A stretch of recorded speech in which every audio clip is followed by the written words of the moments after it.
Hello students, this is Vibhav. Once again I am here with the story of class 7th chapter number 10, the story The Mountain That Ate People.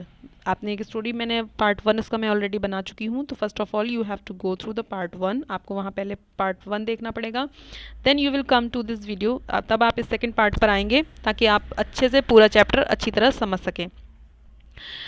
ठीक है, तो यहाँ पर मैं आपको एक हल्का सा रिव्यू दूंगी. उस स्टोरी में एक ऐसे माउंटेन के बारे में बताया गया है जो लोगों को खा जाता है. एक्चुअल में वो माउंटेन नहीं खाता है, वहाँ का एक जो किंग होता है वो बहुत क्रूअल होता है. उसने एक ऑर्डर पास कर दिया था अपनी कंट्री में, विलेज में, कि जो कोई भी जो ओल्ड पीपल हैं अबव 65 ईयर्स, जिनकी एज जो है वो 65 ईयर्स हो चुकी है, उनको ले जाकर माउंटेन्स पर छोड़ दिया जाए, ताकि क्योंकि वो अब उनकी बॉडी उस लेवल पर नहीं है, वो काम नहीं कर सकते, वो अपनी लिविंग के लिए कुछ नहीं अर्न कर सकते, so they don't have to write in my village. उसने कहा कि ये ऐसे लोग जो है वो मेरे विलेज में नहीं रह सकते, और वो उनको माउंटेन पर भेज देता था जहाँ से वो कभी वापस ना आ सकें.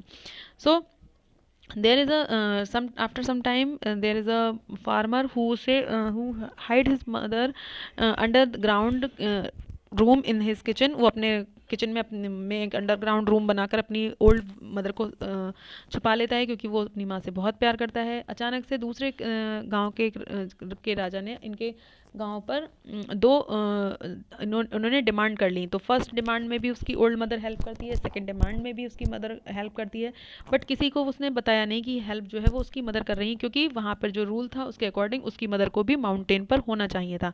लेकिन क्योंकि वो अपनी मदर को बहुत टेक केयर करता था, तो उसने अपनी मदर को घर में छुपा कर रखा हुआ था. So let's see that what about the second demand of the king. The second demand में किंग ने क्या मांगा था? जो दूसरे राज्य का किंग था, उसने बोला था कि उसने एक टेढ़ा मेढ़ा सा एक पेड़ का लॉज भेजा था, लट्ठा भेजा था, और उसमें उन्होंने एक होल बनाया था. और होल, उसकी डिमांड ये थी कि इस होल से इस होल तक एक सिल्क के धागे को पिरोना है, क्योंकि जबकि वो पेड़ इतना मुड़ा हुआ था कि उसमें से सीधी निडल नहीं जा सकती है. फिर भी वो कहता है कि अगर आपने ऐसा नहीं किया तो मैं तुम्हारे गांव को नहीं छोड़ूंगा, उस पर मैं अपना कब्जा कर लूंगा. अब ये सभी लोग सोल्यूशन ढूंढने लगते हैं. तो किंग देखते हैं आगे क्या करते हैं.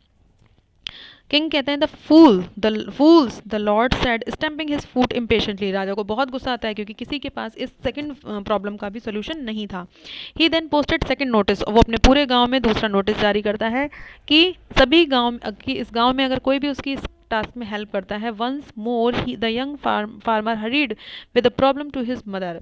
जैसे ही वो नोटिस सुनता है, वो दोबारा से वो यंग फार्मर जो होता है जिसने अपनी मदर को हाइड किया था, वो अपनी मदर के पास इस प्रॉब्लम को लेकर जाता है. वो उनको सारी चीज़ें फिर से बताता है. Why that is not so difficult, his mother said with a quick smile. उसकी मदर ने फिर से हंसते हुए कहा कि ये भी कोई डिफिकल्ट काम नहीं है, तो बहुत आसान है.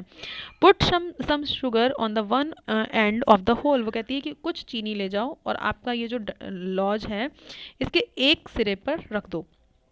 ठीक है, और वो और ये जो टेढ़ा मेढ़ा सा लट्ठा है, इसके एक सिरे पे उसने कहा कि होल के पास जो है वो आप शुगर रख दो. Then tie an ant to the piece of silk thread and put it on the other end. और उन्होंने कहा कि दूसरे हिस्से पर आप जो थ्रेड होता है, सिल्क का जो धागा होता है वो बहुत बारीक होता है, तो आप वो कहते हैं कि वो उससे एक आंट को बांध दो, एक चीटी को बांध दो हल्के से, ताकि वो जब जहाँ जहाँ वो चलेगी उसके पीछे पीछे आसानी से वो पतला सा धागा उस पेड़ में से निकल जाएगा. वो कहते हैं एक सिरे पर चीनी और दूसरे सिरे पे उस आंट को आप बांध दो. चीनी की तलाश में जब वो चीटी जो है वो ढूंढती घूंसती घुसती इस पेड़ के अंदर से जाएगी, तो ये धागा ऑटोमेटिकली सिल्क का धागा इस टेढ़े मेढ़े पेड़ में भी पिरो दिया जाएगा.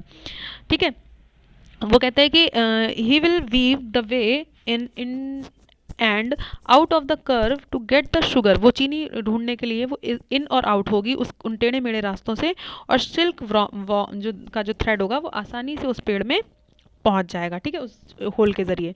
Mother you are remarkable. वो कहता है कि आप तो द सन क्राइड. सर, उसका बेटा जोर से बोला कि मदर आप तो बहुत ही अद्वितीय हैं, आपके पास तो बहुत ज्ञान है. And he hurried off to the lord with the solution of the second problem. और जल्दी से वो दौड़ता हुआ अपने राजा के पास पहुंचता है सेकंड प्रॉब्लम का सोल्यूशन बताने के लिए.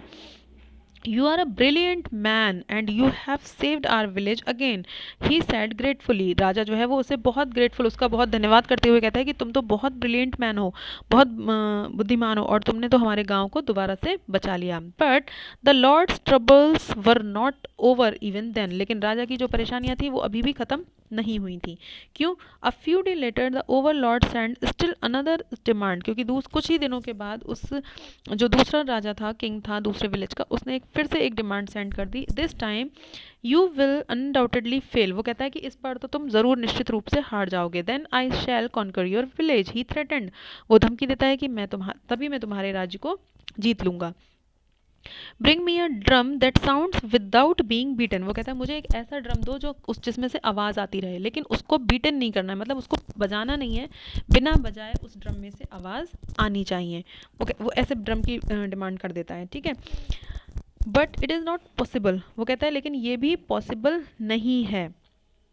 शायद पीपल ऑफ द विलेज, लेकिन गांव के जो लोग थे वो फिर से शायद यानी कि गहरी सांस लेते हैं दुख से कि ओ नो, ये तो फिर से और भी डिफ़िकल्ट टास्क है कि कोई भी ड्रम है अगर तो कैसे पॉसिबल है कि बिना बजाए ही उसमें से आवाज़ आने लगे, ठीक है। तो वो लोग घबरा जाते हैं कि ये फिर से कौन सा टास्क मिल गया है हमें। This time the wise man held their head in their hand and moaned, अब इस बार तो उन सभी ने अपना सर अपने हाथों से पकड़ लिया और सभी लोग विलाप करने लगे कि ये कैसी, it is hopeless hopeless hopeless, वो कहते हैं कि अब तो बिल्कुल ही निराशा होती जा रही है हमें कि क्या हो रहा है, ये बार बार ऐसी परेशानियां आ रही हैं जो कि पूरी नहीं की जा सकती। This time the Overlord will conquer us all, और उन सब ने सोच लिया कि इस बार तो ये राजा हमें जीत ही लेगा, ठीक। कनकर मीन्स होता है विक्ट्री हासिल करना, जीत जाना, ठीक है।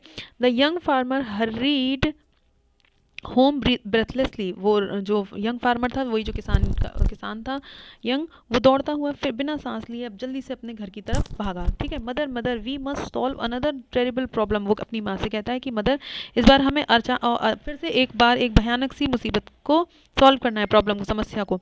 And he quick told his mother about his this the impossible drum, फिर वो बहुत ही जल्द अपनी मदर को इस असंभव तरीके का दिखने वाले ड्रम के बारे में वो बताता है कि हमें एक ऐसे ड्रम की डिमांड की गई है जो बिना बजाए ही उसमें से साउंड आती हो, आवाज़ आती रहे। His mother however smiled and answered, उसकी मदर फिर से स्माइल करती हैं और उत्तर देती हैं। क्या आंसर देती हैं? Why this is easiest of them all, वो कहता है अरे ये तो उन सब में से सबसे ईजी टास्क है। Make a drum with sides of paper, वो कहता है एक ऐसा ड्रम बनाओ जिसकी दोनों साइड्स पे आप पेपर लगाओ, इस साइड भी और इस साइड भी, यहाँ पे आपको पेपर लगाना है, ठीक है।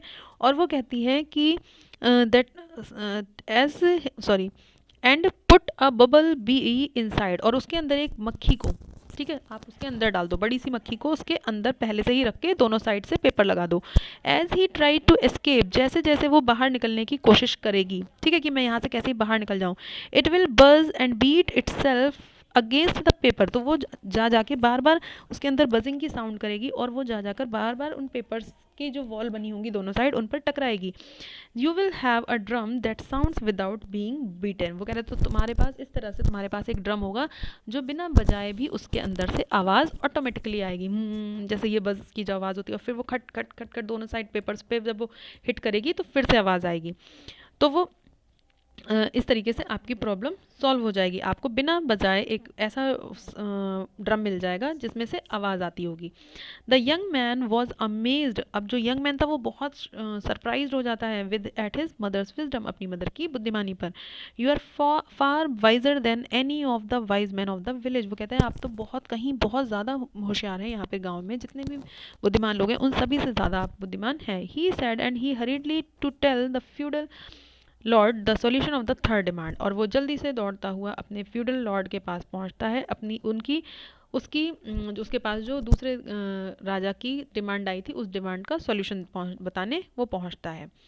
When the feudal lord heard the answer, जब feudal lord ने उसका आंसर सुना, he was greatly impressed, वो उससे बहुत ज़्यादा प्रभावित हुआ। Surely a young man like you cannot be wiser than all my wise men, वो कहता है कि मुझे ये ऐसा लगता है कि तुम इतने वाइजर तो नहीं हो सकते, कि मेरे विलेज में कोई तुम्हारी तरह इतना बुद्धिमान है ही नहीं, हर बार तुम ही सोल्यूशन क्यों लेकर आते हो।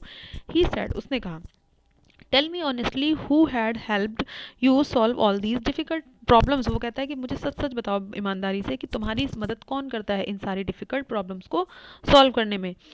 The young man could not lie. अब यंग फार्मर जो था, वो जो किसान था, वो झूठ नहीं बोल सकता था बिल्कुल भी, क्योंकि किंग उसका वैसे भी क्रूअल था, वो उसको ये भी डर था कि अगर इसको सच पता चल गया तो ये कुछ और भी पनिशमेंट दे सकते हैं।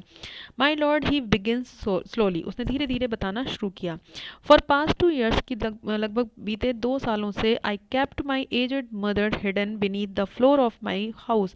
बोले मैंने अपनी जो बुजुर्ग माँ हैं उनको मैंने घर की के फर्श के नीचे छुपा कर रखा है। And it is she who solve each of your problem, और ये वही है जो आपकी हर प्रॉब्लम का सोल्यूशन बताती हैं। She trembled as she spoke, वो बिल्कुल काँप रहा था जब वो ये बात बता रहा था। फॉर ही फियर्ड, क्योंकि उसको डर था। द लॉर्ड्स डिस्प्लीजर एंड रेज, क्योंकि उसको राजा के गुस्से और उसके परेशान होने का डर था कि कहीं अगर उसको गुस्सा आ गया तो वो कुछ और भी कर सकता है। But he saw that the young ruler was not angry at all, लेकिन इस बार उसने देखा कि ये जो राजा था, इसका यंग किंग था, वो बिल्कुल भी इस बार गुस्सा नहीं था उससे। इंस्टेड ही वॉज साइलेंट, बल्कि वो शांत था और थॉटफुल, और वो कुछ सोच रहा था। फॉर एट लास्ट, अंत में he realised how much wisdom and knowledge old people possessed, उसको अंत में समझ में आता है कि कितनी ज़्यादा विजडम यानी कि बुद्धि और ज्ञान जो है वो बुजुर्ग लोगों के पास होता है। I have been very wrong, he said finally वो ये कहता है कि मैं तो बहुत गलत सोच रहा था, मेरी सोच बहुत गलत थी।